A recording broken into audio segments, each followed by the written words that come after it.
Hello and welcome to Prayag Career Institute's English class। यह video intermediate English के लिए है और आज का टॉपिक है meanings and usage of prepositions for exercise 3।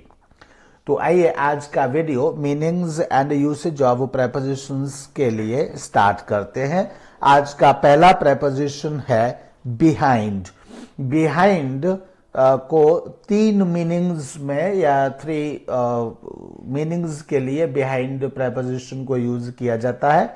एक तो पोजीशन के अर्थ में या पोजीशन के मीनिंग्स में यूज किया जाता है, जहां पर इसका मीनिंग होता है एट द बैक ऑफ, यानी मींस जहां भी बिहाइंड लिखा होगा और वो अगर पोजीशन के मीनिंग में है तो वहां उसका meaning at the back of होगा। जैसे for example the hills are behind the clouds, तो यहां पर बिहाइंड का अर्थ है at the back of the clouds. Behind the clouds का मतलब है at the back of clouds, at the back of the clouds.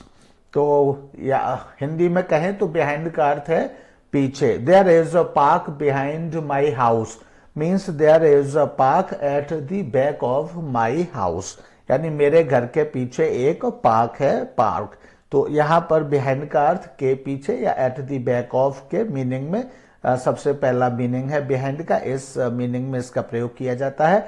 दूसरा मीनिंग है बिहाइंड का जिसके लिए प्रयोग किया जाता है कंपैरिजन के लिए, या कंपैरिजन यानी तुलना करने के लिए भी बिहाइंड का प्रयोग किया जाता है। और यहां इसका मीनिंग होता है लेस देन। कंपैरिजन में यूज किया जाता है और इसका मीनिंग होता है लेस देन, मीन्स अगर कहीं बिहाइंड तुलना करने में आ रहा है या कंपैरिजन के लिए आ रहा है तो वहां उसका मीनिंग होगा less than. India is not far behind developed countries in science and technology, तो means India is not far less than developed countries. तो यहां बिहाइंड का मतलब है is not far less than developed countries, तो यहां पीछे नहीं है। हिंदी में तो पहले अर्थ में भी इसका अर्थ पीछे ही है, दूसरे में भी इसका अर्थ पीछे ही है, और तीसरे अर्थ में भी इसका अर्थ हिंदी में तो पीछे ही कहते हैं, लेकिन इंग्लिश में जो पीछे का अर्थ है तीनों जगह बदल जाता है। एक में पीछे का अर्थ मतलब एट द बैक होता है, दूसरे में पीछे का अर्थ कुछ और होता है, लेस देन होता है, और तीसरे में पीछे का अर्थ सपोर्ट होता है। तो तीसरा है इन फेवर ऑफ और सपोर्ट ऑफ। तो support of in favour of मतलब के पीछे होता है। जैसे the whole nation is behind its army, तो पूरा नेशन आर्मी के पीछे है या होता है। तो लेकिन यहां पर बिहाइंड का मतलब क्या है? पीछे। पीछे का मतलब support of, in favour of और इन सपोर्ट ऑफ। तो the whole nation is behind its army मतलब whole nation is in support of, in favour of और in support of its army. अपने देश की अपने देश की सेना के पीछे है। इन फेवर ऑफ और चलो यहां से हटा ही देते हैं बिकॉज इसकी जरूरत नहीं है, ठीक है। तो the whole nation is in favour of its army और the whole nation is in support of its army, ये कहेंगे। तो दैट वाज द मीनिंग। तो इस तरह से बिहाइंड का प्रयोग होता है। दूसरा प्रेपोजिशन है बिसाइड। तो बिसाइड का जो अर्थ है यहां पर वह देखिए, बिसाइड तीन अर्थों में यहां पर यूज होता है। एक तो है next to. Next to means by the side of, by the side of या नेक्स्ट टू के अर्थ में बिसाइड का प्रयोग होता है। इसका मतलब होता है के बराबर में या की बगल में हिंदी में। जैसे he is sitting beside his wife. Beside his wife का मतलब है bye the side of his wife, या फिर हम कह सकते हैं नेक्स्ट टू हिज वाइफ। और हिंदी में कहेंगे कि वह अपनी पत्नी के बराबर में यानी बगल में बैठा हुआ है। दी हट is beside the river. Beside the river का मतलब है by the side of the river या फिर नेक्स्ट टू द रिवर। और हिंदी में कहेंगे तो नदी के बराबर में या नदी की बगल में ही झोपड़ी है, यह कहेंगे। तीसरा है not relevant to. Not relevant to मतलब नॉट रेलेवेंट टू मतलब not up to the mark या नॉट प्रॉपर, ऐसे कहेंगे. Your argument is beside the point. Beside the point means not up to the mark of the point, या फिर not relevant to the point. Means argument is different and point is different. तो और लेकिन यहां पर कहेंगे मतलब beside का मतलब यहां कहेंगे अलग से अलग, एकदम बिसाइड. तो अभी हमने बिसाइड का पढ़ा. नेक्स्ट टू और by the side of. In comparison और with. In comparison with. Beside your earlier performance. तो यह बिसाइड योर अर्लियर परफॉर्मेंस का मतलब क्या है?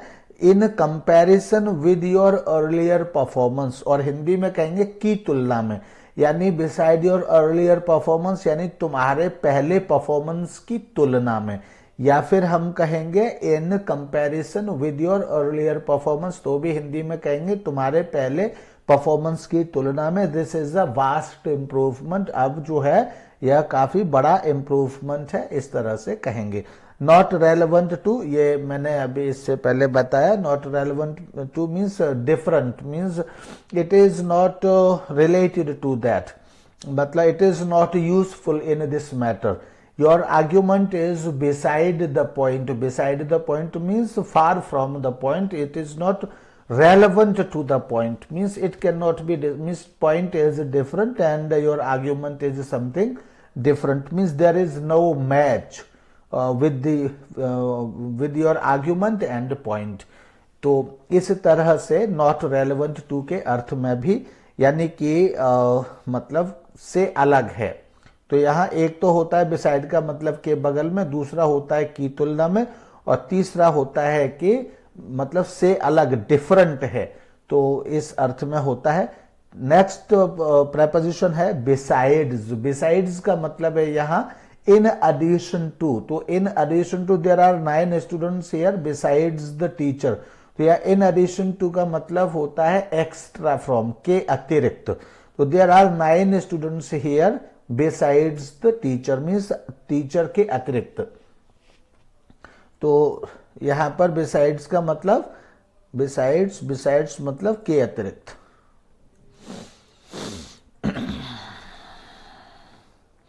एंड इसके बाद है we can not go. We can not go, हम नहीं जा सकते. वी हैव नो टॉर्चेस, हमारे पास टॉर्चेस नहीं है. हमारे पास टॉर्चेस नहीं है. Besides it is raining. And यहां बिसाइड्स मतलब अपार्ट फ्रॉम इट, मतलब इसके अतिरिक्त भी क्या हो रहा है? It's raining, it is raining. So इसके अतिरिक्त, अपार्ट फ्रॉम मतलब इसके अलावा भी क्या हो रहा है? रेनिंग. तो इट इज रेनिंग. तो इस तरह से. Next is fourth. Fourth is between and among. Between और अमंग के क्या क्या प्रयोग हैं देखिए. बिटवीन प्लस टू पीपल और थिंग्स. तो बिटवीन का मतलब यूजुअली हम बीच में लगाते हैं, के बीच में. बिटवीन का हिंदी लगाते हैं के बीच में, मतलब बिटवीन मतलब in the centre of, in the middle of A and B, इसको हम कहते हैं बिटवीन. तो when something is central point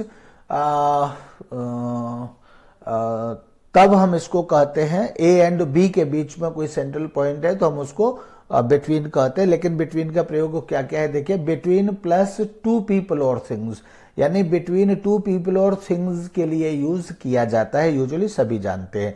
between is usually used with reference to two people और थिंग्स, यानी दो लोगों या दो चीजों के संदर्भ में इसको यूज किया जाता है बिटवीन को. जैसे for example Aligarh is between Lucknow and Delhi. Aligarh जो है वो लखनऊ और दिल्ली के बीच में है. We have to choose between two evils, हमें दो बुराइयों के बीच में चुनाव करना है या चुनना है. तो दो के लिए कोई चीज, किसी दो के मध्य में कोई चीज है, सेंटर में कोई चीज, उसके लिए हम बिटवीन का यूज करते हैं. तो एक तो यह है. दूसरा पॉइंट क्या है बिटवीन के लिए? दूसरा पॉइंट है between plus more than two people और थिंग्स. यहां पर सावधान हो जाइए क्योंकि यह पॉइंट कम ही स्टूडेंट्स को पता होता है. तो between more than two people, हम हमेशा बचपन से ही पढ़ते आए हैं कि दो के लिए प्रयोग किया जाता है बिटवीन, लेकिन यहाँ पर देखिए between plus more than two people, यानी दो से ज्यादा लोगों के लिए भी, लोगों या चीजों के लिए भी बिटवीन का प्रयोग किया जाता है। फिर से सुन लीजिए, बिटवीन का प्रयोग दो से ज्यादा लोगों और चीजों के लिए भी किया जाता है, plus more than two people और थिंग्स। यहाँ पर पहला पॉइंट क्या है, between is used with reference to more than two people और things when modified by a definite numeral. अगर कोई चीज मतलब किसी डेफिनेट न्यूमरल मीन्स 1 2 3 4 5 6, जैसे मैंने कहा 1 pen 2 pens 3 pens 4 pens 5 pens, तो ये जो 1 2 3 4 5 है ये डेफिनेट न्यूमरल होता है। 6 पेन्स 7 8 9 10 100 200, तो इस तरह से ये डेफिनेट न्यूमरल होता है। तो अगर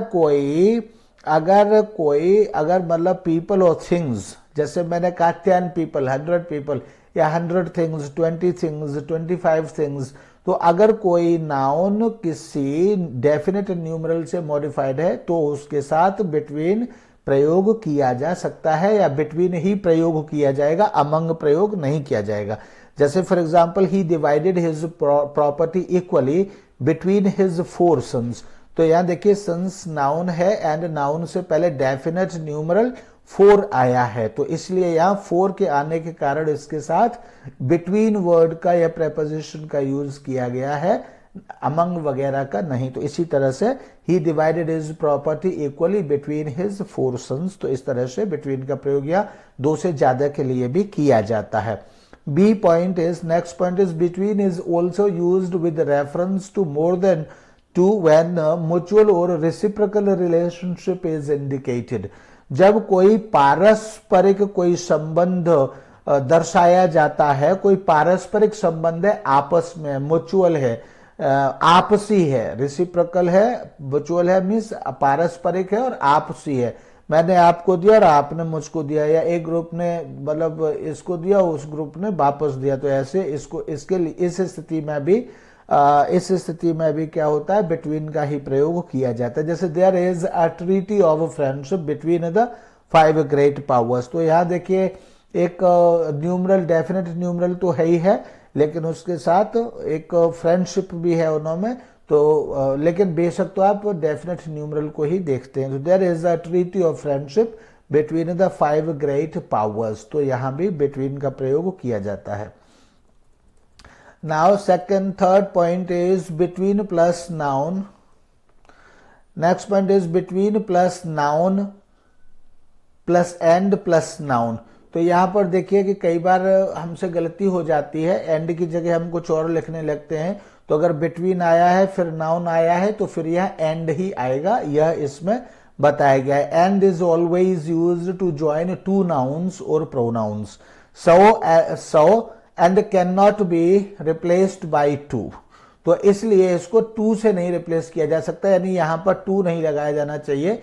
जैसे फॉर एग्जाम्पल अगर हम कहते हैं please see me between 4 PM and 5 PM, तो यह बिटवीन 4 PM टू 5 PM नहीं कहना चाहिए, बिटवीन 4 PM एंड 5 PM ही कहना चाहिए।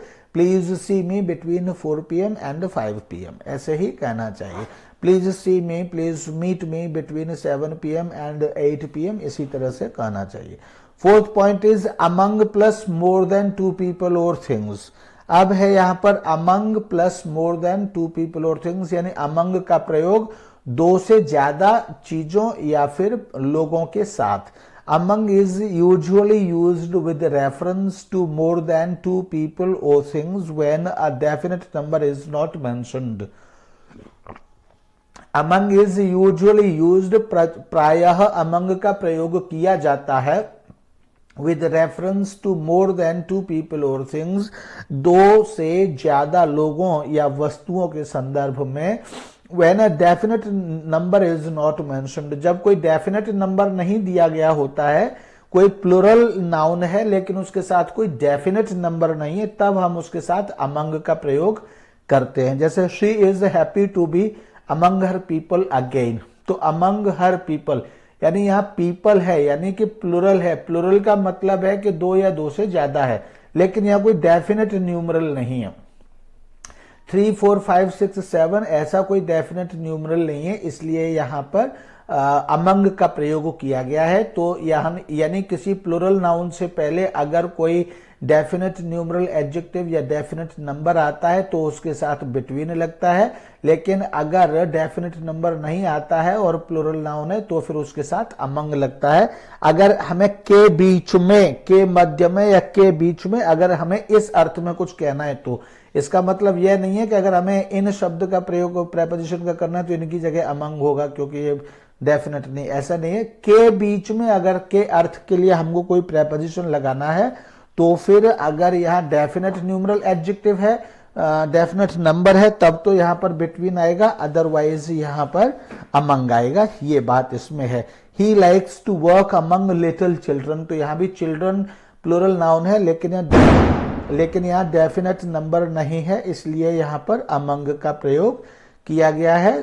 कभी कभी पटाखों की आवाज आ सकती है, दिवाली का मौसम चल रहा है। एंड इसके बाद है अमंग प्लस कलेक्टिव नाउन। चूंकि कलेक्टिव नाउन जो होती है वो भी क्या होती है, वो भी प्लूरल का ही एक कलेक्शन होता है। तो among is also used for more than 2 people और things considered as a group. तो ये जो ग्रुप होता है, लेकिन वो होता तो मोर देन 2 पीपल का ही, जब ग्रुप होता है तो वो 2 और 2 से ज्यादा का ही ग्रुप होता है, तो उसके लिए भी अमंग का ही प्रयोग किया जाता है। Among is also used for more than 2 people or things considered as a group। अगर किसी मतलब 2 से ज्यादा लोग या चीज के को मतलब किसी ग्रुप के रूप में जाना जाता है तो उसके लिए भी बेशक वो कलेक्टिव नाउन है, लेकिन उसके बाद भी उसके साथ अमंग का ही प्रयोग किया जाता है। For example, he distributed sweets among the class. तो क्लास क्या है, ये क्लास बच्चों का एक ग्रुप है, इसमें 3 या 3 से ज्यादा या 2 या 2 से ज्यादा बच्चे होते हैं क्लास में। कभी कभी 15, 16 होते हैं, 20 भी होते हैं, 25 भी होते हैं, कभी कभी 40 बच्चे भी होते हैं। तो इन बच्चों के पूरा ये जो है ये ग्रुप है, तो इस ग्रुप के लिए भी अमंग का ही प्रयोग किया जाता है। She is standing among the crowd. तो क्राउड ये भी एक मतलब कलेक्टिव नाउन है, और कलेक्टिव नाउन होने के तो ये कलेक्टिव नाउन के रूप में भी क्या है, लोगों का ही ग्रुप है, 2 से ज्यादा लोगों का ग्रुप है, इसलिए इसके साथ भी अमंग का प्रयोग होता है। Between is not possible here, जैसा कि यहाँ पर दिया जा रहा है कि बिटवीन जो है यहाँ पॉसिबल नहीं है, तो between is not possible here, ये यहाँ नीचे लिखा हुआ है। But and but for, next point is but and but for. तो बट एंड बट फॉर का क्या अर्थ है, यहाँ पर किस तरह से प्रयोग किया जाता है, देखिए। सबसे पहले देखेंगे बट मीनिंग एक्सेप्ट। बट जिसका अर्थ होता है एक्सेप्ट, एक्सेप्ट मतलब के सिवाय, के बिना। इज अ प्रेपोजिशन, तो ये क्या है, एक प्रेपोजिशन है। It is not a conjunction, ये कंजंक्शन नहीं है। None but him can tackle this problem. अभी देखिए आगे कहीं इसके मीनिंग में आएगा, लेकिन चूंकि पहली बार यहां आया है तो यहीं पर मैं बता देता हूं आपको कि बट का मीनिंग अगर एक्सेप्ट होता है तो वह प्रेपोजिशन होता है, लेकिन अगर बट का मीनिंग कहीं भी कॉन्ट्रास्ट होता है, किंतु परंतु के अर्थ में होता है, लेकिन के अर्थ में होता है, तो लेकिन के अर्थ में जब होता है तब यह कंजंक्शन होता है। लेकिन एक्सेप्ट के अर्थ में होता है, यानी के बिना या के सिवाय के अर्थ में होता है, तब यह प्रेपोजिशन होता है। तो but meaning except is a preposition, it is not a conjunction. यहां पर यह कंजंक्शन नहीं, it is not a conjunction means यहां इस अर्थ में यह कंजंक्शन नहीं है। तो नन बट हिम, यहां भी देखेंगे कि प्रेपोजिशन के बाद हमेशा कोई नाउन या प्रोनाउन अपनी ऑब्जेक्टिव फॉर्म में आता है। तो और नाउन की तो सभी की ऑब्जेक्टिव फॉर्म नहीं होती है, नाउन तो जैसे सब्जेक्ट लिखा जाता है उसी फॉर्म में वह ऑब्जेक्ट में लिखा जाता है, लेकिन प्रोनाउन की ऑब्जेक्टिव फॉर्म होती है। इसका सब्जेक्ट फॉर्म जो होती है वह ही होता है और ऑब्जेक्टिव फॉर्म हिम होता है। तो चूंकि बट यहां पर प्रेपोजिशन है, इसलिए बट प्रेपोजिशन होने के कारण बट के बाद जो शब्द प्रोनाउन आएगा वह ऑब्जेक्टिव फॉर्म में ही आना चाहिए, इसलिए यहां ही न लिख करके हिम ही लिखा जाएगा। तो इसका जो वास्तव में सब्जेक्ट है वो नन है, हिम नहीं है। तो none but him can tackle this problem, means none except him. यहाँ बट का मीनिंग क्या है, none except him can tackle this problem. यहां नॉट बट ही ऐसे नहीं लिखा जाएगा, बट ही नहीं लिखा जाएगा, बट हिम ही लिखा जाएगा, क्योंकि अगर बट के बाद सब्जेक्ट आएगा तो ही लिखा जाएगा, लेकिन यहां ये सब्जेक्ट नहीं है बल्कि ऑब्जेक्ट है, तो इसलिए ऑब्जेक्ट फॉर्म में इसको हिम ही लिखा जाएगा। एंड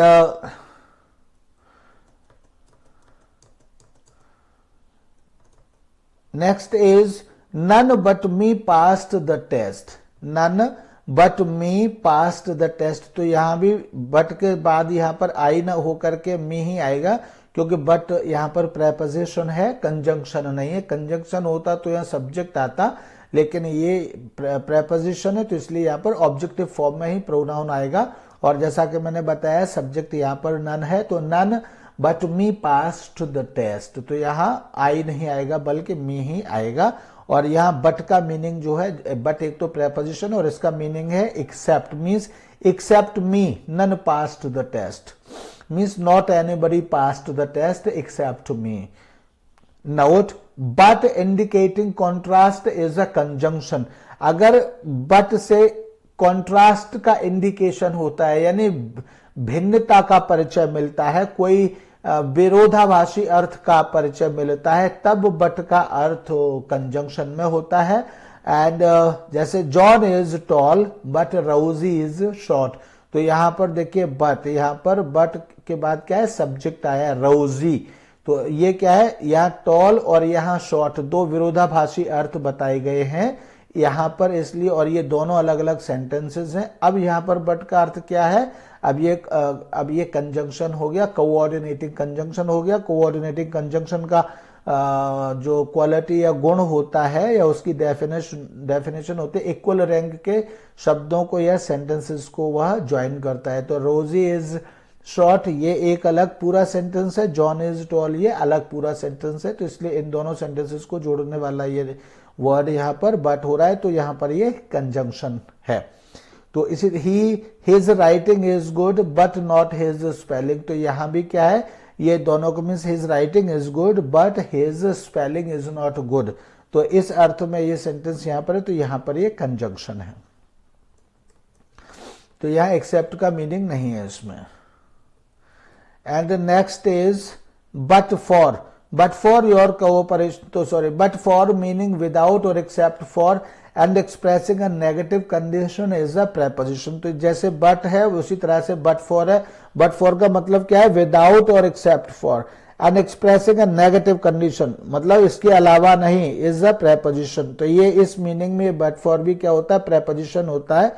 और इसके बाद भी अगर कोई प्रोनाउन आएगा तो ऑब्जेक्टिव फॉर्म में ही आएगा। तो but for your cooperation, but for your cooperation का मतलब होता है विदाउट योर कोऑपरेशन, तो बट फॉर का मतलब क्या है, विदाउट या फिर एक्सेप्ट फॉर। तो but for your cooperation means without your cooperation I couldn't have arranged this function, मैं इस फंक्शन को नहीं कर सकता था, मतलब if you had not helped me, if you had not cooperated I couldn't have arranged, ये मतलब हुआ। तो यहां पर बट फॉर क्या है, यहां बट फॉर यहां प्रेपोजिशन है। नेक्स्ट पार्ट पर हम चलते हैं।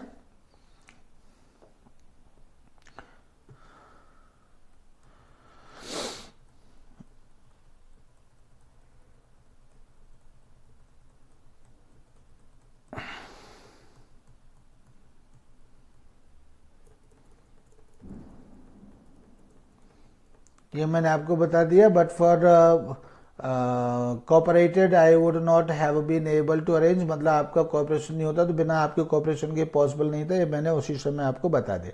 Next point is by. By बहुत सारे अर्थों में बाय का प्रयोग किया जाता है, तो यहां पर बाय का क्या अर्थ है, कौन कौन से अर्थों में है। एक तो मीन्स ऑफ ट्रेवल और ट्रांसपोर्ट, यानी कि ट्रेवल करने या फिर ट्रांसपोर्ट के साधन के रूप में बाई का प्रयोग किया जाता है। यानी अगर मुझे कोई ट्रांसपोर्ट का नाम बताना है या ट्रेवल के मीन्स का नाम बताना है, तो फिर उसके लिए मैं उसका नाम बताने से पहले बाई कहूंगा, तब ये माना जाएगा कि मैं उस जो भी जिस चीज का भी नाम ले रहा हूं मेरे ट्रेवल का वह साधन है। जैसे I am going to Srinagar, मैं श्रीनगर जा रहा हूं। अगर मैं कहता हूं बस तो यहां पर कोई मतलब नहीं है, लेकिन अगर मैं कहता हूं बाई बस तो इसका मतलब है कि बस को मैं साधन के रूप में प्रयोग कर रहा हूं। तो हम ऐसे भी कह सकते हैं I am going to Srinagar using bus, और टेकिंग बस एज ट्रांसपोर्ट, और टेकिंग बस और यूजिंग बस एज मीन्स ऑफ ट्रेवल, ऐसे भी हम कह सकते हैं, बाई का मीनिंग लगा सकते हैं। लेकिन इस पूरे का मतलब यही है कि बस का प्रयोग मैं ट्रेवल के मीन्स के रूप में, ट्रांसपोर्ट के मीन्स के रूप में कर रहा हूं। तो ये कहने के लिए हम बाई का प्रयोग करते हैं। Second point is a person as an agent और डूअर, यानी अगर हमें किसी डूअर का और किसी एजेंट के विषय में कहना है तो भी हम बाई, ये यूजुअली पैसिव वॉइस में ज्यादा होता है, तो भी हम क्या लगाते हैं, बाई लगाते हैं। किसी एजेंट को, किसी पर्सन को एक एजेंट के रूप में, एजेंट मतलब यहां पर इंग्लिश में एजेंट का मतलब दलाल नहीं बल्कि कर्ता होता है, डूअर, तो उसको भी हम एजेंट कहते हैं। शकुंतला वॉज रिटन, यानी शकुंतला जो प्ले था वॉज रिटन बाई कालिदास, तो ये जो कालिदास है ये वास्तव में तो ये राइटर है, सब्जेक्ट है, लेकिन सब्जेक्ट को जब हम पैसिव वॉइस में किसी सेंटेंस को लिखते हैं और वास्तविक सब्जेक्ट को जब हम ऑब्जेक्ट बना करके लिखते हैं तब हम उसके साथ बाई लगाते हैं। उसी अर्थ में यहां पर बाई लगा हुआ है। तो एक अर्थ बाई के लिए, एक प्रयोग यह भी है। तीसरा प्रयोग है एनर्जी दिखाने के लिए, जैसे पावर दिखाने के लिए, नेचुरल फिनोमिनन दिखाने के लिए, मतलब ये नेचर, ऐसे कहिए एनर्जी, पावर और natural phenomenon as an agent और डूअर। एज एन एजेंट और डूअर मतलब एनर्जी सब्जेक्ट का काम कर रही हो, पावर सब्जेक्ट का काम कर रही हो, नेचुरल फिनोमिनन मतलब कोई प्राकृतिक घटना है, वह कोई किसी एजेंट का यानी सब्जेक्ट का काम कर रही हो किसी सेंटेंस में, तो उसके लिए भी हम बाई लगाते हैं।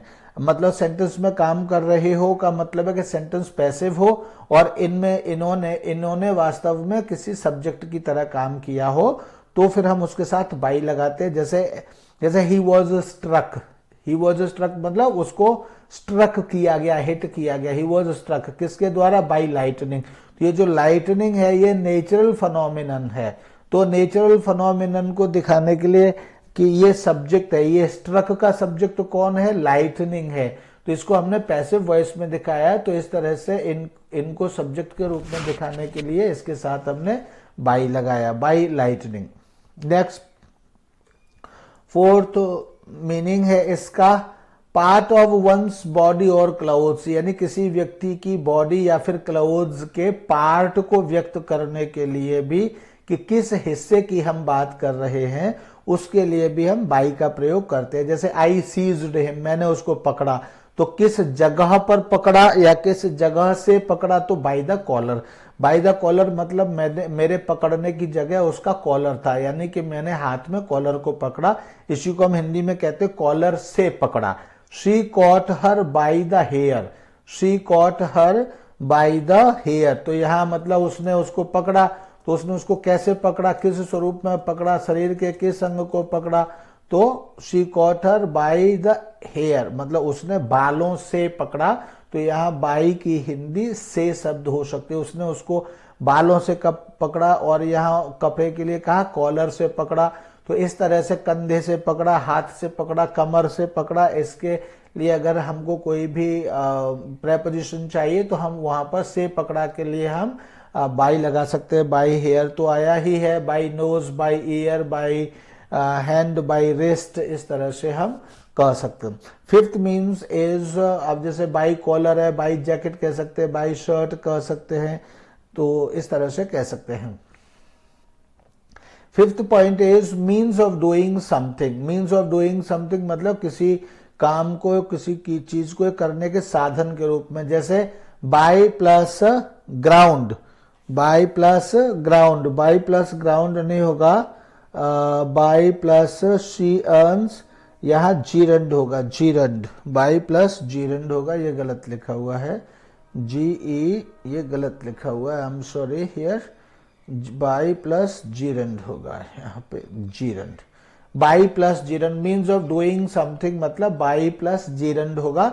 यानी जीरंड अगर हमें लगाना है और ये तो उसके साथ हम बाई लगा करके, हम जीरंड लगा करके कह सकते हैं कि किसी काम को करने का यह साधन है। जैसे she earns a lot of money, तो वह लॉट ऑफ मनी कैसे अर्न करती है, अर्न करने का साधन क्या है, तो साधन क्या है, बाई सिंगिंग फोक सॉन्ग्स। तो by singing, by running, by playing, by sleeping या ऐसा कुछ भी है, by running, by fighting competition, इस तरह से कुछ भी हम कह सकते हैं यहाँ पे। तो by singing folk songs, he amuses himself by drawing cartoons. तो यहाँ पर ये मतलब कैसे वो अम्यूज करता है, तो बाई ड्रॉइंग। तो उसका ये जो ड्रॉइंग है ये एक साधन है, सिंगिंग है या एक साधन है। तो इस तरह से साधन व्यक्त करने के लिए भी हम, किसी काम को करने का साधन व्यक्त करने के लिए भी हम बाई का प्रयोग करते हैं। जैसे she earns a lot of money by singing folk songs. तो यहाँ बाई का मतलब क्या हो गया, जैसे हम कहेंगे वह गा करके, फोक सॉन्ग गा करके वह पैसे कमाती है, वह बहुत सारे पैसे गीत गाकर के कमाती है। तो यहाँ का के की के लिए गीत गाकर के कमाती है, तो यहाँ बाई का अर्थ के आ गया, गाकर के कमाती है। इसी तरह से ड्राइंग, कार्टून ड्राइंग करके वह अपने आप को प्रसन्न करता है। He abuses himself by drawing cartoons. तो वह अपने आप को प्रसन्न करता है। कैसे प्रसन्न करता है, कार्टून्स ड्रॉ करके प्रसन्न करता है। तो इस तरह से यहाँ पर करके, ड्राइंग करके, डिजाइन बना के, तो यहाँ भी के हिंदी इसकी के हो जाती है, ऐसा कह सकते हैं। और के द्वारा ऐसे भी कह सकते हैं। तो साधन को व्यक्त करने के लिए, मैनुअली साधन को व्यक्त करने के लिए, कमाने का साधन क्या है, तो सिंगिंग कहेंगे। तो सिंगिंग के साथ, अब इस मनी और सिंगिंग के बीच में जब कोई प्रेपोजिशन नहीं होगा तो इनका आपस में रिलेशन ठीक नहीं बन पाएगा, इसलिए बाई सिंगिंग यानी कि गा करके। यहां भी बाई ड्राइंग यानी कि ड्राइंग करके। तो ड्राइंग कर, तो इसका मीनिंग ही हो गया, और के शब्द से तो ड्राइंग करके इस तरह से सेट होता है मीनिंग।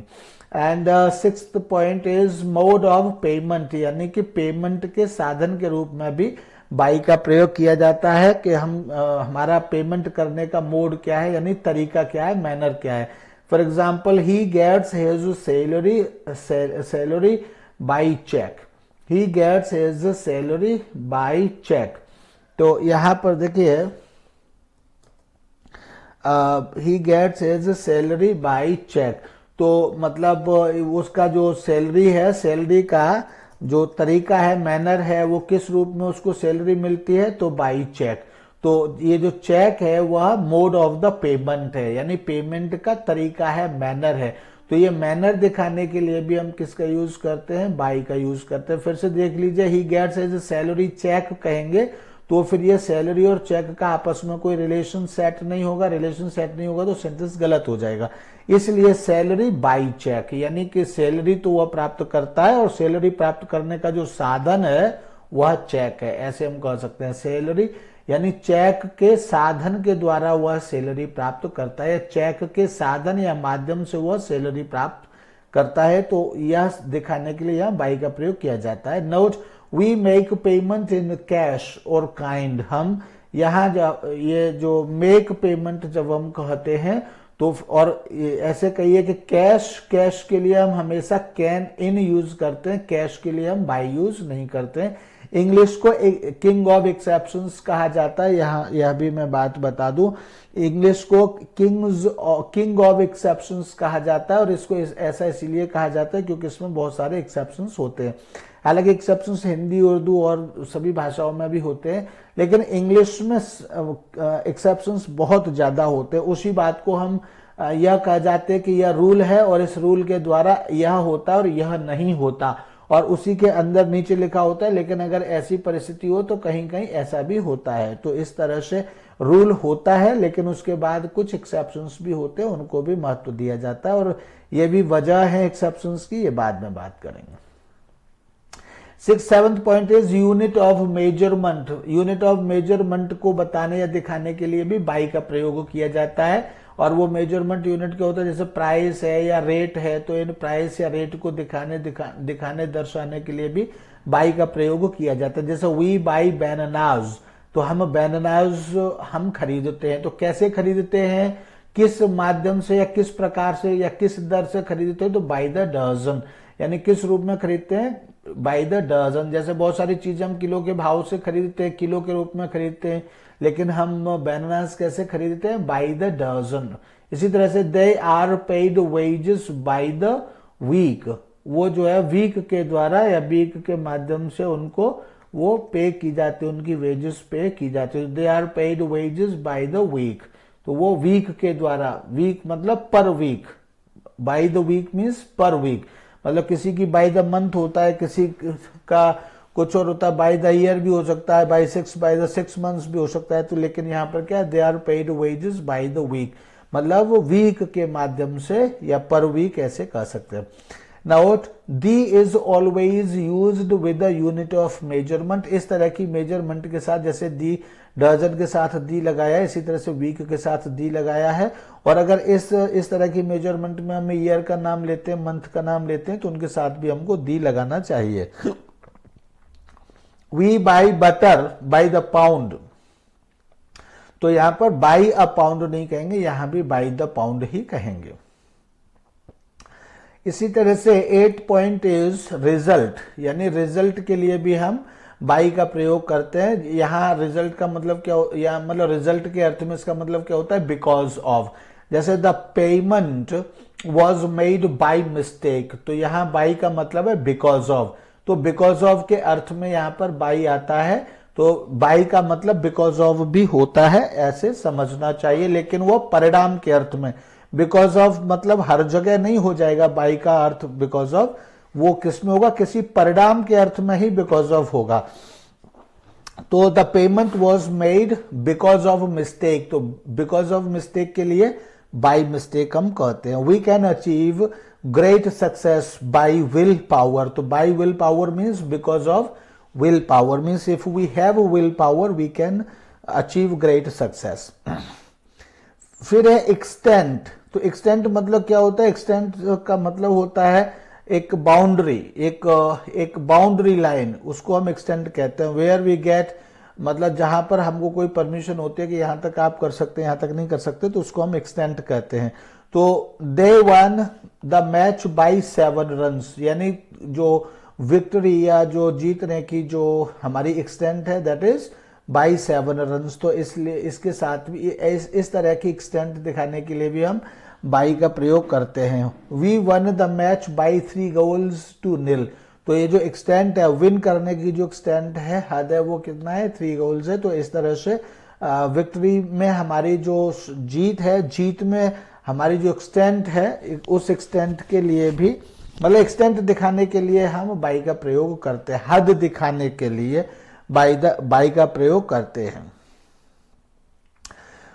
प्रोफेशन यानी व्यवसाय दिखाने के लिए भी हम बाई का प्रयोग करते हैं। She lives by her pen, मतलब she lives by her pen का मतलब क्या है, she uses pen by her, means she lives professionally using pen, ऐसे आप कह सकते हैं, यूजिंग हर पेन, यानी कि उसका जो she lives by her pen मतलब कि उसका जो प्रोफेशन है, to live, to remain survive, जिंदा रहने के लिए उसका जो प्रोफेशन है वह पेन है। तो इसको दर्शाने के लिए she lives by her pen, यहां हम बाई कहते हैं। अकम्पनीमेंट, जैसे she was accompanied on the guitar by Eric, तो यहां पर हम ये भी क्या है, एक तरह से पैसिव का सब्जेक्ट है। शी वॉज अकम्पनीड, ये दिखाने के लिए कौन किसके साथ अकम्पनी किया गया, तो यह दिखाने के लिए भी हम बाई का प्रयोग करते हैं। हालांकि पैसिव का सेंटेंस है, तो पैसिव का जब भी कोई सब्जेक्ट बताया जाता है तो वह बाई करके ही बताया जाता है।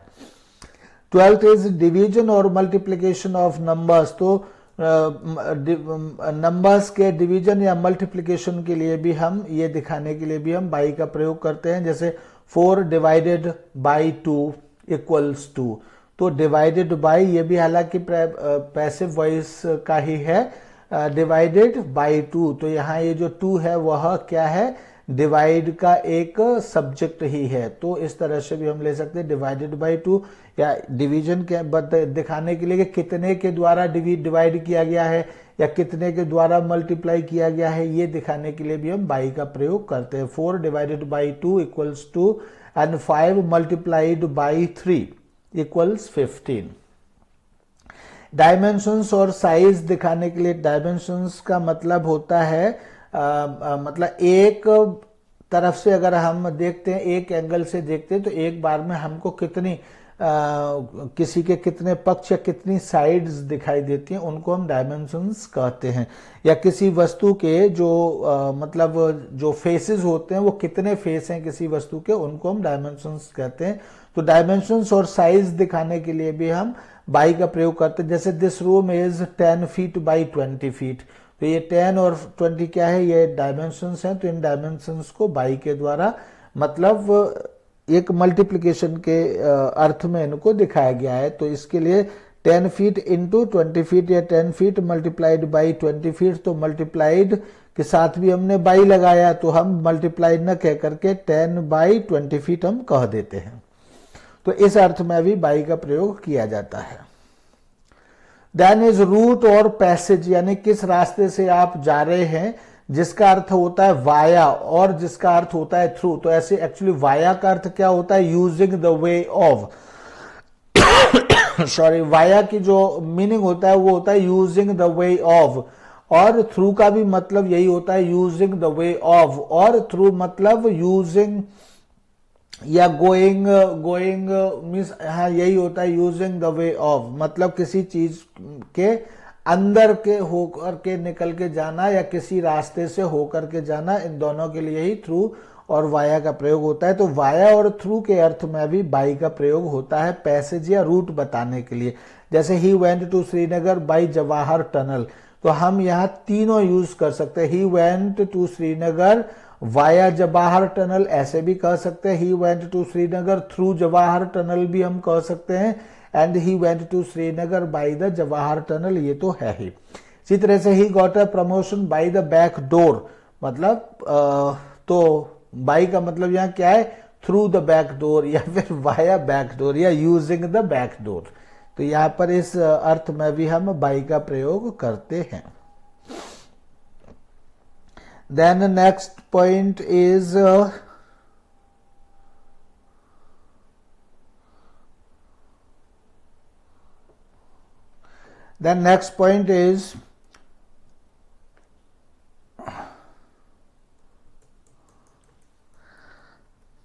थोड़ा सा डिस्टर्ब ये हो जाता है, इसको आप माफ करेंगे, मैं ऐसा महसूस करता हूं। तो अकॉर्डिंग टू के अर्थ में भी अकॉर्डिंग टू मतलब अकॉर्डिंग टू क्या, बाई क्लॉक या वॉच, इस तरह से दिखाने के लिए। तो अकॉर्डिंग टू मतलब according to clock, according to watch कहने के लिए भी हम बाई का प्रयोग करते हैं। It is just 9 by my watch, by my watch means according to my watch. तो यहाँ बाई क्लॉक और वॉच के लिए यहाँ बाई का भी प्रयोग करते हो। इस बाई का मतलब क्या है, अकॉर्डिंग टू यानी के अनुसार यह कहने के लिए। तो जस्ट 9 बाई माई वॉच यानी मेरी घड़ी के मुताबिक यह it is just 9 by my watch. ये यहाँ पर ओह सॉरी मैं कभी कभी गलत कर देता हूं, तो इसलिए मैं माफी चाहूंगा। Right, okay. तो it is just 9 by my watch.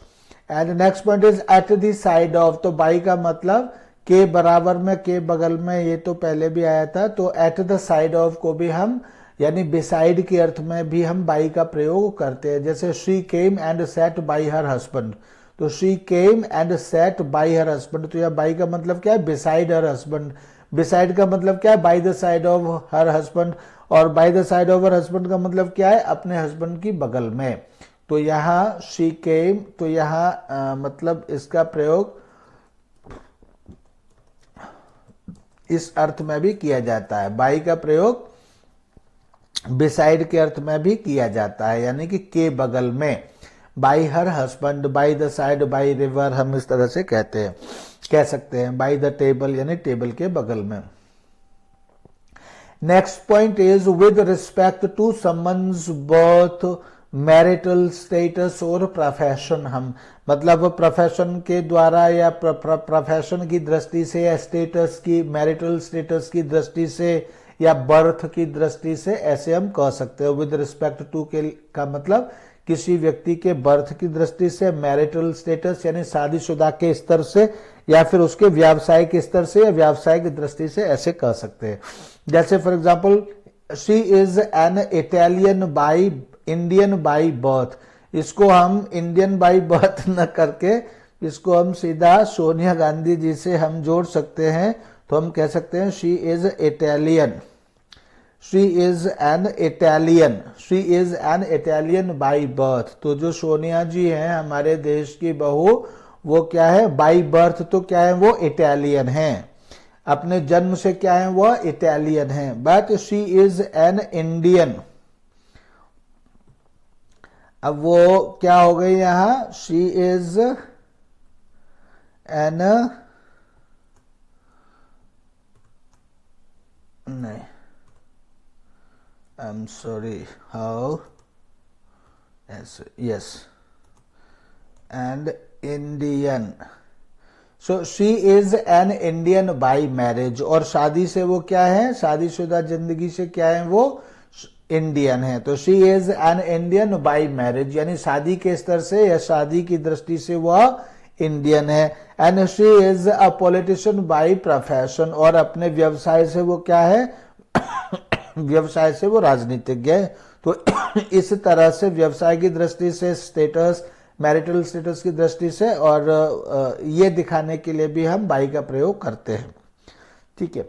Then 18th point is time, मतलब टाइम को दिखाने के लिए भी हम बाई का प्रयोग करते हैं। और यहाँ जो अर्थ होता है बाई का, वह होता है बिफोर। बिफोर का मतलब होता है से पहले, से पहले का मतलब अर्लियर देन, अर्लियर देन का मतलब होता है नॉट आफ्टर दैट। तो अर्लियर देन मतलब नॉट आफ्टर दैट, ये मतलब होता है। He can finish his work by 4 PM। तो बाई 4 PM का मतलब है कि बिफोर 4 PM और till 4 PM, not after 4 PM। तो जब भी हम बाई लगाते हैं तो इसका मतलब है नॉट आफ्टर 4 PM, यह अपने आप में सिद्ध है। इसी तरह से he ought to get back by tomorrow. तो बाई टुमारो मतलब not after tomorrow, before tomorrow, till tomorrow gets finished, लेकिन आफ्टर टुमारो नहीं। अर्लियर देन टुमारो कह सकते हैं, लेकिन आफ्टर टुमारो नहीं। यही मतलब होता है बाई का, मतलब not after that time, mentioned time, जो टाइम मेंशन किया है उसके बाद नहीं। तो इस अर्थ में भी हम बाई का प्रयोग करते हैं।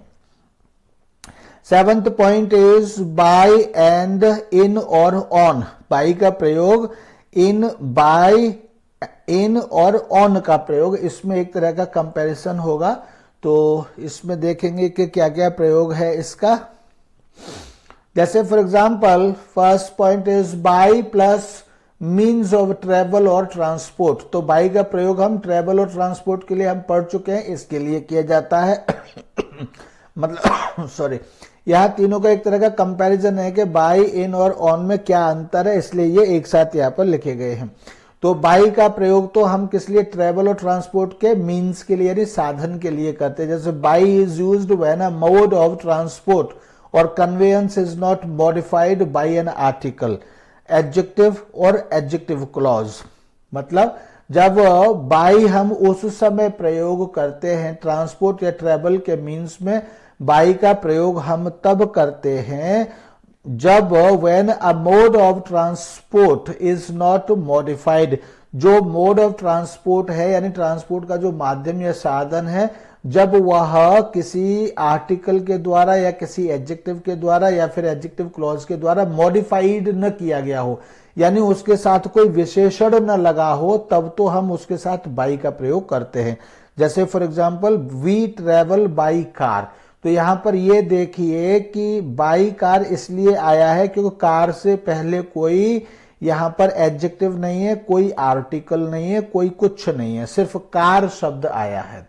तो इसलिए जब इस तरह से कोई चीज होती है, किसी यानी किसी ट्रांसपोर्ट के मीन्स का नाम, जैसे कार है, ट्रेन है, स्कूटर है, मोटरसाइकिल है, साइकिल है, बस है, हवाई जहाज है, जब इनके साथ कोई भी मतलब कोई आर्टिकल नहीं आता है ऐसे कहेंगे तब इसके साथ हम क्या लगाते हैं, तब हम इसके साथ बाई लगाते हैं।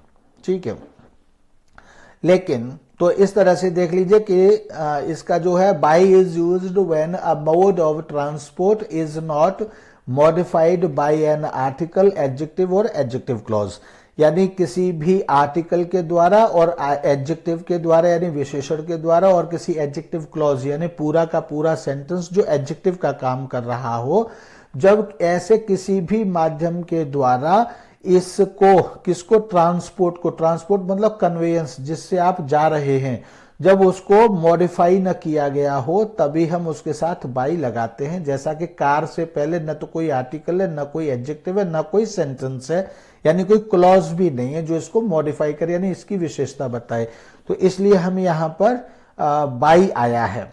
ठीक है, और यहां पर इन नहीं आया है बल्कि बाई आया है, या नोटिस करेंगे। Second point is in. अब बाई तो इस तरह से आता है तब बाई आता है। In is used when a means of transport is modified by an article, adjective और एडजेक्टिव क्लॉज, यानी कि इन तब आता है जब इस तरह से मोड ऑफ ट्रांसपोर्ट को किसी आर्टिकल, एडजेक्टिव या एडजेक्टिव क्लॉज के द्वारा मॉडिफाई किया गया हो, यानी जब उसके साथ कोई एडजेक्टिव लगाया गया हो। Sorry, she came in her own car, तो यहां पर देखिए कार है, कार से पहले क्या है, ओन एडजेक्टिव आया है और हर भी आया है। हर क्या है, ये भी पजेसिव प्रोनाउन भी कहते हैं, इसको पजेसिव एडजेक्टिव भी कहते हैं। तो हर भी आया है और ओन भी आया है, तो इसलिए इसके साथ क्या लगाया है, इन आया है। अब यहां बाई नहीं लगाया जा सकता। इसी तरह से we set out in a small boat, तो यहां पर बोट है, बोट ये मोड ऑफ ट्रांसपोर्ट है और इसको किससे, एक एडजेक्टिव से और उसके साथ ही एक आर्टिकल से इसको मॉडिफाई किया गया है।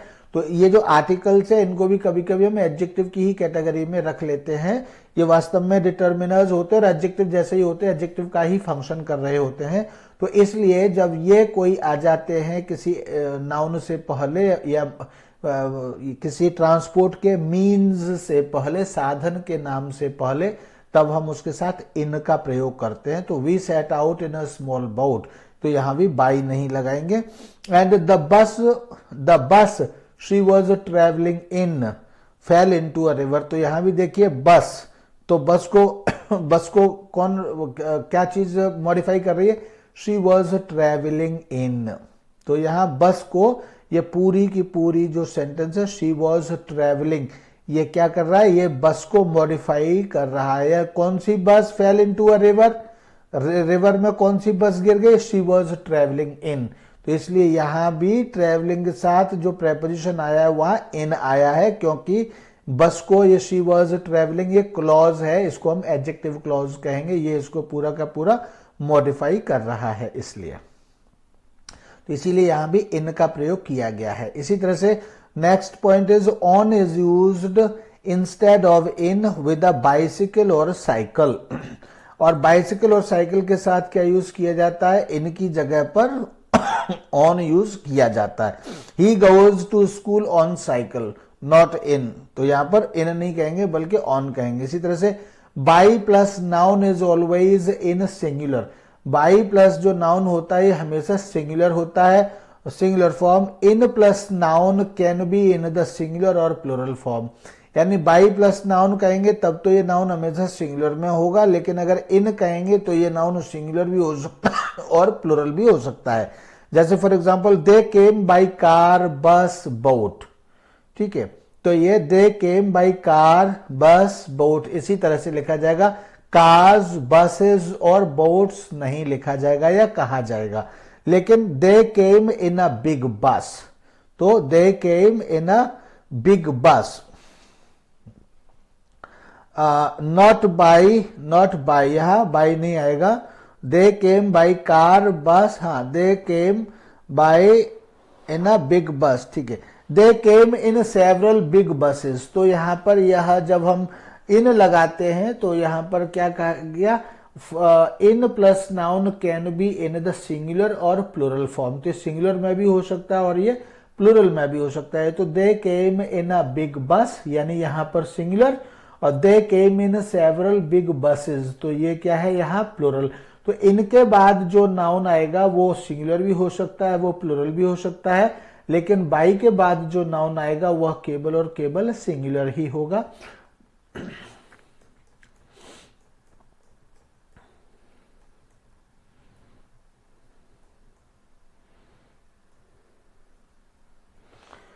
Next, on is used with foot और हॉर्स बैक और पोनी। पोनी के लिए भी और फुट के लिए और हॉर्स के लिए भी हम ऑन का प्रयोग करते हैं विदाउट ए और दी। इसमें कि ए और दी नहीं लगाते। He came here on foot या he came here on horseback, या इस तरह से कहते हैं। यहां भी ऑन द हॉर्स बैक यहां नहीं कहते, we came here on foot या फिर we he came here on horseback, इसी तरह से कहते हैं। ठीक है।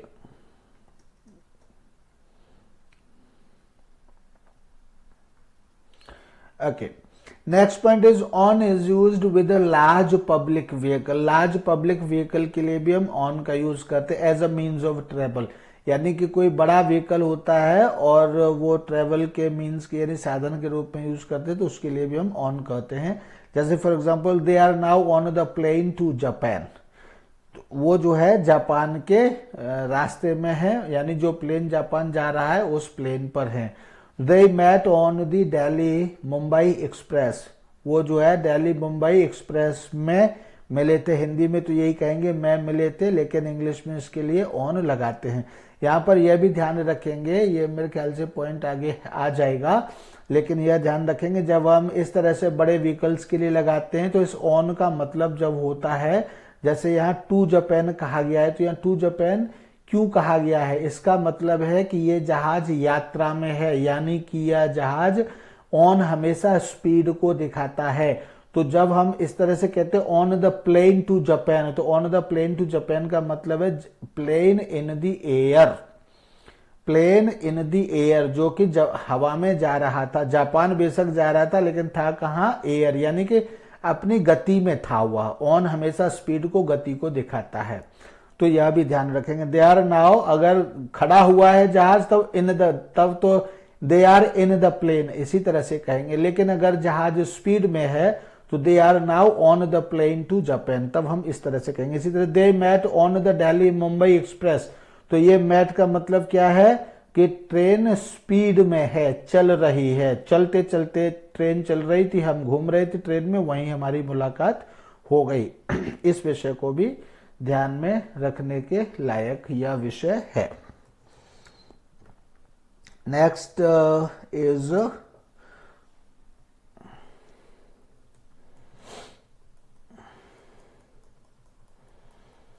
We are moving to the top point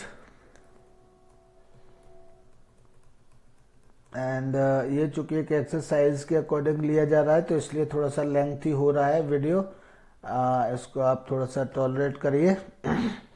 then next point is during. तो ड्यूरिंग का किन किन अर्थों में प्रयोग किया जाता है? ड्यूरिंग का प्रयोग किया जाता है होल पीरियड ऑफ टाइम, यानी कि टाइम के पूरे पीरियड के लिए ड्यूरिंग का प्रयोग किया जाता है। तो पूरे पीरियड का मतलब क्या है? From the beginning to the end, यानी शुरुआत से लेकर के अंत तक के लिए हम यूज करते हैं पीरियड शब्द। तो पीरियड शब्द के लिए हम ड्यूरिंग का यूज करते हैं। जैसे आई स्टेड इन सोलन, मैं सोलन में रुका था। कब रुका था? During the winter. तो ड्यूरिंग द विंटर का मतलब क्या है? जब विंटर शुरू हुई तब से लेकर के और जब विंटर खत्म हुई तब तक, या उस कालखंड में, उस कालखंड। तो हिंदी में हम ड्यूरिंग के लिए के दौरान हम शब्द प्रयोग कर सकते हैं, के दौरान। आई स्टेड इन सोलन, मैं सोलन में रुका था ड्यूरिंग द विंटर, यानी कि सर्दियों के दौरान या सर्दियों के दरमियान, ऐसे भी हम कहते हैं। दरमियान शब्द का अर्थ दौरान ही होता होगा, मुझे कंफर्म नहीं है, लेकिन मैं दरमियान एक प्रचलित शब्द है, दरमियान दौरान के लिए ही शायद बोलते हैं, तो इसलिए मैं यहाँ पर प्रयोग कर रहा हूं ताकि आप समझ जाएं। तो दौरान, ड्यूरिंग द विंटर यानी के दौरान। With in a period of time, यानी किसी पीरियड के अंदर के लिए भी हम जो टाइम पीरियड हमने बताया है, मेंशन किया गया है, उसके अंदर ही अंदर कोई काम हो गया, इसके लिए भी हम ड्यूरिंग वर्ड का यूज करते हैं। He had a lot of opposition during his career as the director, मतलब जब तक वह डायरेक्टर के रूप में था, तब उस ड्यूरेशन के दौरान, यानी कि उस कार्यकाल के दौरान, ही had a lot of opposition, मतलब बहुत सारा विरोध उसने फेस किया था, या बहुत सारा विरोध उसने झेला था, उसके सामने बहुत सारा विरोध था। तो ये ड्यूरिंग हिज करियर मतलब जब वह डायरेक्टर बना तब से लेकर के जब तक वह डायरेक्टर की पोस्ट पर था तब तक, इसके लिए हम ड्यूरिंग, इसको भी हम क्या कहेंगे, अपने कार्यकाल के दौरान या अपना करियर के दौरान, इस तरह से। Third point is at a particular time mentioned, मतलब कोई पर्टिकुलर टाइम है जो बताया गया है, तो उसके लिए भी हम ड्यूरिंग का यूज करते हैं। Robbers broke into her house during the small hours of the night, तो नाइट के कुछ स्मॉल आवर्स थे, उन नाइट के स्मॉल आवर्स के दौरान उन्होंने उसके घर में ताला तोड़ दिया और घुस गए। तो के दौरान यानी कि समय के लिए यूज करते हैं ड्यूरिंग, और उसका अर्थ होता है के दौरान। Next point is, ninth point is, और यहीं पर ये इसी के लास्ट में ये एक्सरसाइज खत्म हो जाएगी। लेंथी हो रहा है वीडियो, लेकिन चूंकि पूरी एक्सरसाइज के लिए है इसलिए हमें इसको लेना पड़ेगा। नेक्स्ट पॉइंट इज फॉर, तो फॉर का किन किन अर्थों में प्रयोग होता है? एक तो पर्पस मतलब उद्देश्य, प्रयोजन, और बेनिफिशियरी मतलब जो लोग फायदा कौन उठाने वाला है उसको हम बेनिफिशियरी कहते हैं। तो ये प्रयोजन दिखाने के लिए या बेनिफिशियरी दिखाने के लिए, कौन फायदा उठाने वाला है उसका नाम बताने के लिए भी फॉर का प्रयोग किया जाता है। जैसे this is a surprise gift for you, तो यह हिंदी में फॉर का जो मीनिंग हम लगाते हैं हम लोग इस अर्थ में होता है के लिए। तो this is a surprise gift for you यानी तुम्हारे लिए, यहां पर this is a surprise gift for you, तुम्हारे लिए। Note, for indicating purpose is also used before an indirect object, purpose दिखाने के लिए फॉर का प्रयोग, इंडिकेटिंग पर्पस प्रयोजन दिखाने के लिए या उद्देश्य दिखाने के लिए, इनडायरेक्ट ऑब्जेक्ट के सामने भी इसका प्रयोग किया जाता है। ऐसे for example, he bought an engagement ring, उसने एक एंगेजमेंट रिंग खरीदी, किस लिए खरीदी? For her. तो ये जो हर है ये क्या है? ये इनडायरेक्ट ऑब्जेक्ट है, तो इनडायरेक्ट ऑब्जेक्ट के लिए भी फॉर का प्रयोग कर लेते हैं, लेकिन इसका भी मीनिंग क्या है? फॉर हर यानी उसके लिए। ही bought an engagement ring for हर, उसने उसके लिए एक एंगेजमेंट रिंग खरीदी। तो के लिए शब्द जब भी आपको लगाना है तो वहां पर हम फॉर लगा सकते हैं।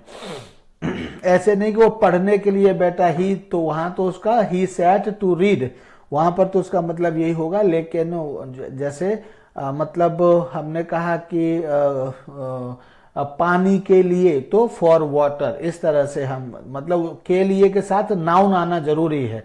अब पढ़ने के लिए, जाने के लिए, बैठने के लिए, हंसने के लिए, बोलने के लिए नहीं। यहां पर जो लिए के बाद जो भी शब्द या लिए से पहले जो शब्द आ रहे हैं वो सभी वर्ब हैं, तो वर्ब्स के साथ बोलेंगे तब तो टू प्लस फर्स्ट फॉर्म वाला यानी इन्फिनेटिव वाला प्रोग्राम या फॉर्मूला आपको अप्लाई करना होगा। लेकिन अगर हमने कोई पेन के लिए, मोबाइल के लिए, लैपटॉप के लिए, तो for laptop, for mobile, for pen, for room, for table, for light, तो हम इसी तरह से यूज करते हैं। He bought an engagement ring for her, इसी तरह she made coffee for us, हमारे लिए उसने कॉफी बनाई। तो इस तरह से अस जो है वो इनडायरेक्ट ऑब्जेक्ट है, लेकिन चूंकि प्रयोजन दिखा रहे हैं कि कॉफी का जो प्रयोजन था वो किसके लिए था? तो अस के लिए था, इसलिए हम इसके साथ फॉर लगा रहे हैं। सेकंड पॉइंट इज, फंक्शन के अर्थ में भी फॉर का प्रयोग किया जाता है, यानी वॉट दिस गैजेट फॉर, यानी कि इस गैजेट का फंक्शन क्या है। What is this gadget for मतलब what is the function of this gadget, यानी इस गैजेट का फंक्शन क्या है। लेकिन हिंदी में कहेंगे वॉट दिस गैजेट फॉर, यानी यह गैजेट किस लिए है। व्हाट का मतलब किस और फॉर का मतलब लिए, तो वॉट दिस गैजेट फॉर, यह गैजेट किस लिए है। It's a machine for washing, तो यह मतलब it's a machine and its function is washing, या तो ऐसे कह सकते हैं यानी ये मशीन है जिसका फंक्शन क्या है, इसका फंक्शन है वॉशिंग क्लोथ्स, या हम हिंदी में कहेंगे तो इसका मशीन फॉर वॉशिंग क्लोथ्स, यानी कपड़े धुलने के लिए यह मशीन है। डेस्टिनेशन दिखाने के लिए, डेस्टिनेशन मतलब गंतव्य, हमें कहाँ पहुंचना है, किसी व्यक्ति या किसी वस्तु या चीज को कहाँ पहुंचना है, किसी पक्षी या जानवर को कहाँ पहुंचना है, उसका गंतव्य दिखाने के लिए भी हम फॉर का प्रयोग करते हैं। जैसे this is a train for Jhansi, यानी यह ट्रेन झांसी के लिए है, तो this is a train for Jhansi, यानी कहाँ जा रही है, झांसी। तो झांसी क्या है, डेस्टिनेशन है, यानी कि गंतव्य है। तो इसलिए उस गंतव्य को दिखाने के लिए, यानी the destination of this train is Jhansi, ये कहने के लिए हम फॉर का प्रयोग कर लेते हैं, this is a train for Jhansi. इसी तरह से they are passengers for Pune, यानी ये जो पैसेंजर्स हैं ये पुणे के पैसेंजर्स हैं, या पुणे के लिए तो नहीं कहते, कहते पुणे के पैसेंजर है, पूना के पैसेंजर्स हैं, लेकिन तो हिंदी में पूना के शब्द कहते हैं, लेकिन इंग्लिश में उसके लिए फॉर पुणे लगाते। तो these are the passengers for Agra, ऐसे हम कह सकते हैं, these are the passengers for Delhi. Fourth is price को बताने के लिए भी हम फॉर का प्रयोग करते हैं। जैसे I bought this sari for ₹725, यानी यहाँ 725 रुपए में साड़ी खरीदी। तो हिंदी में तो हम मैं शब्द का प्रयोग करते हैं, लेकिन इस मैं के लिए हम यहाँ पर हालांकि इन का प्रयोग भी कर सकते हैं, लेकिन ऐसा नहीं कि सिर्फ एक ही प्रेपोजिशन किसी परिस्थिति के लिए काम करता है, तो यहाँ फॉर का भी प्रयोग हम करते हैं। तो I bought this sari for ₹725, तो इसका मतलब ये नहीं कि सिर्फ फॉर का ही करेंगे और किसी का नहीं करेंगे, ऐसा भी नहीं है, लेकिन फॉर का भी करते हैं। इसी तरह से fifth point is exchange. Exchange मतलब बदलना, किसी चीज को किसी चीज से बदलने को हम एक्सचेंज कहते हैं। तो for example he exchanged his old cycle, उसने अपनी ओल्ड साइकिल बदल ली। तो किस लिए बदल ली, किस चीज से बदल ली, फॉर अ न्यू वन, यानी कि उसने नई ले ली और पुरानी दे दी। तो ही एक्सचेंज्ड हिज ओल्ड साइकिल, उसने अपनी पुरानी साइकिल बदल ली। किस लिए बदल ली, फॉर अ न्यू वन, नई साइकिल के लिए उसने अपनी पुरानी साइकिल बदल ली।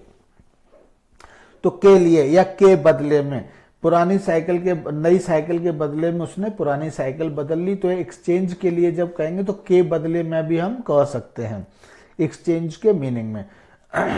And sixth point is choice या प्रेफरेंस और लाइकिंग दिखाने के लिए भी हम फॉर का प्रयोग करते हैं। She has a taste for classical music, तो क्लासिकल म्यूजिक का टेस्ट है, तो इसके लिए भी हम, यानी कि उसकी एक चॉइस है, तो दिखाने के लिए भी हम फॉर का प्रयोग यहाँ पर करते हैं।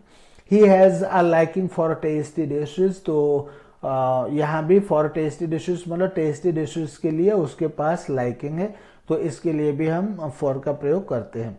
सेवंथ इज सपोर्ट, मतलब ऑपोजिट ऑफ अगेंस्ट, अगेंस्ट के ऑपोजिट दिखाने के लिए भी, मतलब सपोर्ट दिखाने के लिए हम यूज करते हैं, लेकिन उसका मीनिंग क्या है, ऑपोजिट ऑफ अगेंस्ट के मीनिंग में, यानी अगेंस्ट के ऑपोजिट के मीनिंग में हम दिखाते हैं, यानी सपोर्ट के लिए। The external affairs minister is for a new foreign policy, तो the external affairs minister is for a new foreign policy, तो मतलब ये उसका विरोध कर रहे हैं। ऑपोजिट ऑफ अगेंस्ट, अगेंस्ट के ऑपोजिट है, तो यानी कि वो सपोर्ट कर रहे हैं। The external affairs minister is for a new foreign policy, मतलब वो सपोर्ट करते हैं न्यू फॉरेन पॉलिसी के लिए। They are working for the consensus candidate, वे जो है कंसेंसस कैंडिडेट, मतलब यहाँ ये कह जरूर सपोर्ट रहे हैं, लेकिन मीनिंग क्या है, के लिए ही इसका अर्थ है। They are working for the consensus candidate, मतलब कंसेंसस कैंडिडेट मतलब एक ऐसा कैंडिडेट जिस पर जो भी पक्ष हैं उन सबकी सहमति हो, तो ऐसे कैंडिडेट के लिए वे काम कर रहे हैं। तो फॉर का मतलब के लिए। कॉज, कॉज मतलब यहाँ कॉज दिखाने के लिए भी फॉर का यूज किया जाता है, तो कॉज मतलब बिकॉज, कॉज मतलब बिकॉज ऑफ, बिकॉज ऑफ दिखाने के लिए भी बिकॉज ऑफ के अर्थ में भी फॉर का यूज किया जाता है। ये तो हम कंजंक्शंस में भी पढ़ चुके हैं, लगभग उसी तरह से यूज किया जाता है, लेकिन कंजंक्शन में जोड़ता है और प्रेपोजिशंस में ये किसी नाउन के साथ आता है। तो दे आर डांसिंग, क्यों डांसिंग, फॉर जॉय, तो खुशी के लिए डांस कर रहे हैं, तो खुशी के लिए डांस कर रहे हैं means they are dancing because of joy, means because they are happy, because they are enjoy, therefore they are dancing. Kerala is famous for its hospitality, तो Kerala is famous for its hospitality, means because of its hospitality, because its hospitality is famous, therefore Kerala is famous. तो यहां भी hospitality यानी आतिथ्य भाव के लिए केरला प्रसिद्ध है। इसी तरह से रिप्रेजेंटेटिव ऑफ और अब्रीविएशन ऑफ समथिंग दिखाने के लिए, यानी कोई चीज किसी चीज की रिप्रेजेंटेटिव है, या कोई व्यक्ति किसी का रिप्रेजेंटेटिव है, या फिर किसी चीज का कोई, किसी वर्ड का कोई अब्रीविएशन है, तो वह दिखाने के लिए भी हम फॉर का प्रयोग करते हैं। जैसे he is speaking for his country, वह अपने कंट्री के लिए बोल रहा है, means he is representing his country. तो he is speaking for his country का मतलब है by speaking he is representing his country, ये हम कहना चाहते हैं। तो he is speaking for his country यानी वो अपने कंट्री के रिप्रेजेंटेशन में कह रहा है। इसी तरह से not for himself, what does CRY stand for, यानी CRY मीन्स ये जो इसका अब्रीविएशन है, CRY का ये जो अब्रीविएशन है CRY, इसकी फुल फॉर्म क्या है? तो what does CRY stand for? Concession यानी कि इन स्पाइट ऑफ के अर्थ में। For all his wealth he is not happy, यानी कि in spite of, for all his wealth मतलब in spite of all his wealth. For all his wealth मतलब in spite of all his wealth, अपना यानी पूरा धन होते हुए भी ही इज नॉट हैप्पी, वह खुश नहीं है। तो इस अर्थ में भी यानी कंसेशन इन स्पाइट ऑफ यानी के बावजूद भी, इस अर्थ में भी फॉर का प्रयोग किया जाता है।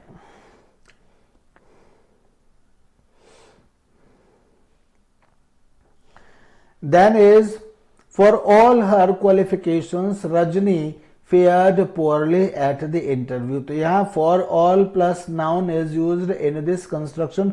फॉर ऑल हर क्वालिफिकेशंस, मतलब इतनी सारी क्वालिफिकेशंस होते हुए भी रजनी फेयर्ड पोअरली, उसने बहुत ही बुरी तरह से काम किया एट द इंटरव्यू, मतलब उसने बहुत बुरा परफॉर्म किया इंटरव्यू में।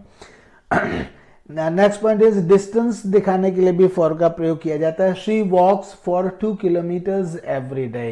तो ये मतलब डिस्टेंस दिखाने के लिए भी she walks for 2 kilometre, she walks for 10 kilometres, she walks for 5 kilometres. इस तरह से he goes for 10 kilometres, he walks for 2 kilometres daily in morning, इस तरह से कहा जा सकता है। तो डिस्टेंस दिखाने के लिए भी हम फॉर का प्रयोग कर सकते हैं। इस आज के वीडियो में यहीं तक था। अगले वीडियो में अगला एक्सरसाइज 4 के लिए अगला वीडियो जल्दी बनेगा। एंड तब तक के लिए thank you and bye bye.